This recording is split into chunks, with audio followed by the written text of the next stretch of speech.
शादी के ठीक बाद नेहा की सास की तबीयत बहुत खराब हो गई।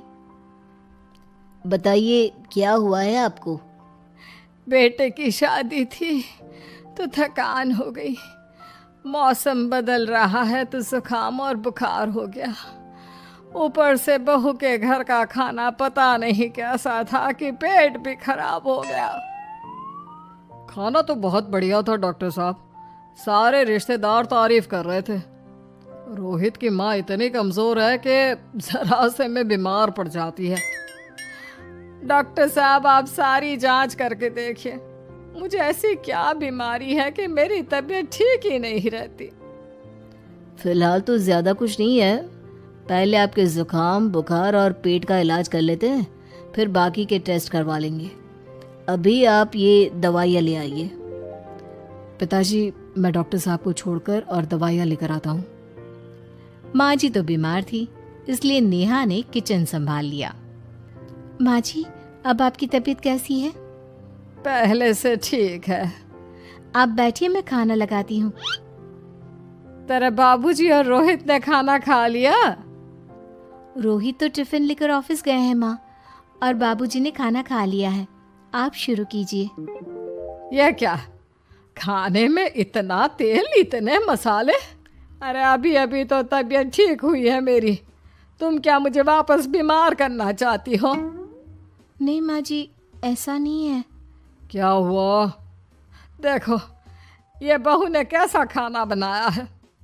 खाना तो बहुत ही स्वादिष्ट था। अरे मैं ये खाना खाऊंगी तो बीमार हो जाऊंगी ना। ओह हाँ, बहू को अभी पता नहीं ना तुम्हारे बारे में, रोहित समझा देगा उसे। देख बहू, अच्छे से समझ लेना कि इस घर में कैसा खाना बनता है। हाँ माँ जी, मैं समझ लूँगी, लेकिन अभी आप कुछ तो खा लो। ये खाना खा लूंगी तो कल का खाना खाने के लिए बचूंगी भी नहीं। सास की बातें सुनकर नेहा उदास हो गई। उसने रोहित के घर आते ही उससे माँ जी के खाने के बारे में पूछा। आज माँ जी ने मुझे खाने के लिए बहुत बुरा भला कहा। माँ को मसालेदार और तेल घी वाला खाना सूट नहीं करता, वो बीमार पड़ जाती हैं। ऐसी क्या बीमारी है माँ जी को? पता नहीं, आज तक कई डॉक्टरों को दिखाया, कितने टेस्ट करवाए, लेकिन कोई बीमारी पकड़ में ही नहीं आई। नेहा को कुछ समझ में तो नहीं आया, लेकिन उसने अपनी सास के हिसाब का खाना बनाना सीख लिया। माँ जी आज तो खाना ठीक है ना? खाना तो ठीक है, लेकिन ये मुआ रेडियो क्यों चल रहा है इतनी तेज आवाज में? वो माँ जी मैं अकेले काम करते करते बोर हो रही थी ना, तो टाइम पास करने के लिए चला दिया। तेरा इस टाइम पास के चक्कर में मेरा सर दर्द से फटने लगा है। तेज आवाज से मुझे माइग्रेन हो जाता है। सॉरी माँ जी, मुझे पता नहीं था। तुम्हें जब तक सब पता चलेगा तब तक मैं तो भगवान के पास ही पहुंच जाऊंगी। नहीं नहीं, ऐसा मत कहिए ना माँ जी। अब मैं कहीं भूख से ही ना मर जाऊं। खाना मेरे कमरे में रख दो। बेचारी नेहा, उस दिन उसे बहुत दुख हुआ। नेहा तुम रो क्यों रही हो? आज माँ जी ने मुझे बहुत बुरा भला कहा, मैं तो सिर्फ रेडियो सुन रही थी। ओहो, तुम माँ की बातों का बुरा मत मानो, उन्हें तेज आवाज से सर दर्द होने लगता है, दर्द की वजह से बोल दिया होगा कुछ। लेकिन मुझे तो ये सब पता ही नहीं था ना। इसीलिए बाबूजी ने मुझे पहले ही फोन करके सब कुछ बता दिया, और मैं तुम्हारे लिए ये हेडफोन लाया हूँ। अब तुम अपने गाने भी सुन सकती हो और माँ को परेशानी भी नहीं होगी। ये सिर्फ एक बात का हाल है, लेकिन माँ को तो हर चीज से परेशानी है। अब क्या कर सकते हैं, माँ बीमार ही इतनी रहती है। लेकिन माँ को ऐसी कौन सी बीमारी है? तुम्हें बताया तो था, किसी भी डॉक्टर को माँ की बीमारी समझ में नहीं आ रही।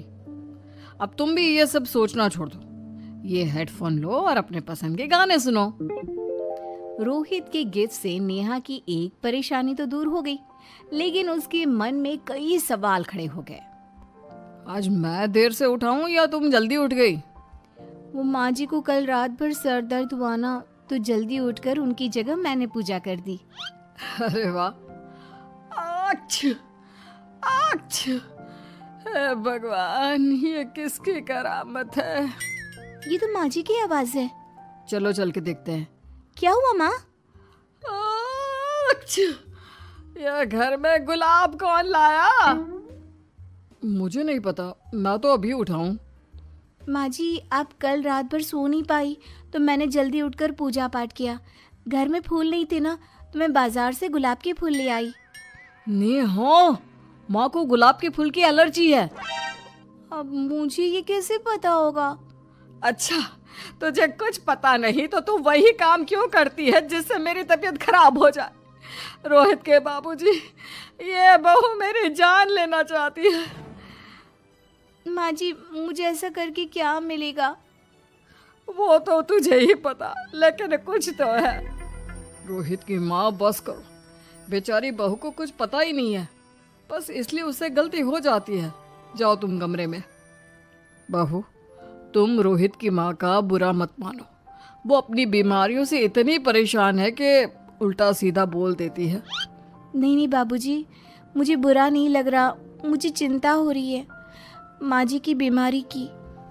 ये बताइए कि माँ जी को ऐसी प्रॉब्लम्स कब से होने लगी? शादी के 6-7 महीने बाद से। बाबूजी, तब घर का माहौल कैसा था? अरे भरा पूरा परिवार था। मेरे बाबूजी, माँ, काका, काकी, मेरे दोनों बड़े भाई, दोनों भाभियाँ, दोनों के 2-2 बच्चे हैं, एक छोटा भाई और एक बहन। सब साथ रहते थे। इतना बड़ा परिवार? हाँ, मैं जब 10 साल का हुआ ना, तब पापा का ट्रांसफर यहाँ हुआ। उसके पहले तक तो हमारी जॉइंट फैमिली ही थी। और माँ जी किस चीज से बीमार पड़ जाती हैं? जब तेज गर्मी हो, ठंड हो या ज्यादा बरसात हो जाए। जब माँ ज्यादा थक जाए, जैसे दिवाली पर घर की सफाई या कोई फंक्शन हो, या ज्यादा मेहमानों के आने से घर का काम बढ़ जाए। तेज म्यूजिक, तेज लाइट या ऐसी कोई तेज स्मेल आ जाए। तो माँ जी की ये बीमारी ठीक हो सकती है। कैसे? सब पता चल जाएगा। आप कल माँ जी की टेस्ट रिपोर्ट लेने जाने वाले हो ना? हाँ। तो सुनिए क्या करना है। अगले दिन रोहित माँ जी की रिपोर्ट्स लेकर आता है। माँ, बाबूजी, नेहा। अरे क्या हो गया रोहित? माँ जी की रिपोर्ट आ गई है। कुछ सीरियस है क्या? जिसका डर था वही हुआ। अरे गोल गोल बातें मत कर, सीधी तरफ बता बेटा, क्या हुआ है मुझे? माँ, आपकी किडनी, लिवर सब फेल हो गया है। आपका दिल भी कमजोर हो गया है। डॉक्टर ने कहा है कि आपके पास सिर्फ 1 महीना बचा है। ये क्या बक रहा है? ऐसा हो ही नहीं सकता। मुझे लग ही नहीं रहा कि मैं इतनी बीमार हूँ। लेकिन माँ जी, रिपोर्ट झूठी तो नहीं हो सकती ना? हाँ, माँ को 20 साल की उम्र से बीमारी लग गई थी, लेकिन कोई डॉक्टर पकड़ नहीं पाया और अब ये बीमारियां बहुत ज्यादा बढ़ गई हैं। हाँ रोहित की माँ, तुम्हें याद है शादी के 6 महीने बाद से तुम बीमार रहने लगी थी। अरे लेकिन वो अलग था, मुझे ऐसे कोई बीमारी नहीं हो सकती। ये तुम कैसे कह सकती हो माँ? हाँ, तुम उस वक्त बीमार पड़ी थी ना, और अब डॉक्टर भी यही कह रहे हैं, तो सच ही तो होगा। और आप तभी से बीमारी तो रहती आई हैं। अरे लेकिन तब मैं बीमार थी ही नहीं। क्या मतलब? अरे तब मैं बीमारी का नाटक करती थी, मुझे कुछ नहीं हुआ था। ये क्या बोल रही हो? हाँ, घर में इतने सारे लोग थे और सबसे छोटी बहू मैं थी, तो सारा काम मुझे करना पड़ता, इसलिए काम से बचने के लिए मैं नाटक करने लगी। लेकिन आपको अभी भी वही बीमारियां होती है ना माँ? हाँ, अगर नाटक था तो ये प्रॉब्लम तुम्हें अभी क्यों होती है? इसका जवाब मैं देती हूँ। माँ जी कई महीनों तक नाटक करती रही, इसलिए इनके दिमाग ने धीरे धीरे इस झूठ को सच मान लिया और इनका दिमाग उन बीमारियों का एहसास कराने लगा। हैं? ऐसे भी होता है क्या? हाँ माँ जी, इसे प्लेसिबो इफेक्ट कहते हैं। जब आप बात बात पर बीमार पड़ने लगी तो मैंने अपने मामा से बात की, जो एक साइकोलॉजिस्ट है। उन्होंने बताया मुझे तो ये रिपोर्ट्स? मैंने झूठी रिपोर्ट बनवाई थी नेहा के कहने पर, ताकि आप सच बताएं। यानी मुझे कुछ नहीं हुआ? नहीं माँ जी, और आपकी इस प्रॉब्लम का भी सोल्यूशन है। हम किसी अच्छे साइकोलॉजिस्ट को दिखाएंगे और आप जल्द ही ठीक हो जाएंगी। वाह बहू, मैंने तुझे इतना भला बुरा कहा और तूने मेरी जिंदगी भर की तकलीफें दूर कर दी। थैंक यू और सॉरी बहू। अरे मुझे भी तो सॉरी कहो, पूरी जिंदगी तुम्हारी सेवा की है, वो भी झूठ मूठ की बीमारी के लिए। हाँ हाँ, आप भी माफ कर दो मुझे, बस सॉरी। तो इस तरह नेहा ने अपनी सास की बीमारी पकड़ भी ली और ठीक भी कर दी।